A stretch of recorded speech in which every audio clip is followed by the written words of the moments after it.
आहेत ते कुठेतरी मागे पडतात आणि म्हणून केवळ एक विषयावर या ठिकाणी मी बोलणार आहे आणि ते म्हणजे त्यांनी जो भारताच्या अर्थकारणाला एक प्रकारे जी दिशा दिली ती अत्यंत महत्त्वाची आहे। याचं कारण आपल्याला कल्पना असेल की भारतरत्न डॉक्टर बाबासाहेब आंबेडकरांनी लंडन स्कूल ऑफ इकॉनॉमिक्समध्ये ज्यावेळी डॉक्टर ऑफ सायन्स ही पदवी मिळवली त्यावेळी त्यांचा प्रबंध हा जो काही आपल्या रुपया आहे प्रॉब्लेम्स बिफोर इंडियन रुपी अशा प्रकारचा प्रबंध त्यांनी तयार केला आणि या प्रबंधामध्ये त्यांनी ज्या गोष्टी मांडल्या त्या याकरता महत्त्वाच्या आहेत की त्यानंतर त्या प्रबंधात त्यांनी असं सांगितलं होतं की भारतामध्ये एक सेंट्रल बँक असली पाहिजे,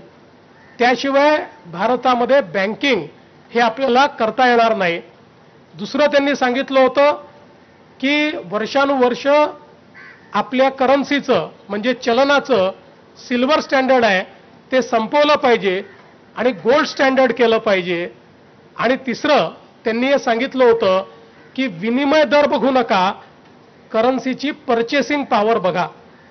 आणि त्यानंतर ज्यावेळी बँकिंग व्यवस्थेच्या संदर्भात हिल्टन यंग कमिशन तयार झालं आणि ते भारतामध्ये आलं त्यावेळी त्या कमिशन समोर सर्वात विस्तृत साक्ष ही भारतरत्न डॉक्टर बाबासाहेब आंबेडकरांची झाली आणि ती साक्ष झाल्यानंतर हिल्टन यंग यांनी आपल्या अहवालात डॉक्टर बाबासाहेब आंबेडकरांच्या या पुस्तकाचा उल्लेख करून आणि त्यांच्या साक्षीचा उल्लेख करून त्यात हे लिहिलेलं आहे की भारताला एक सेंट्रल बँक ही आवश्यक आहे आणि म्हणून रिझर्व्ह बँक ऑफ इंडियाची स्थापना करा। त्यामुळे ही जी रिझर्व्ह बँक ऑफ इंडिया स्थापित झाली आहे याची मूळ आयडिया ही भारतरत्न डॉक्टर बाबासाहेब आंबेडकरांची होती। दुसरं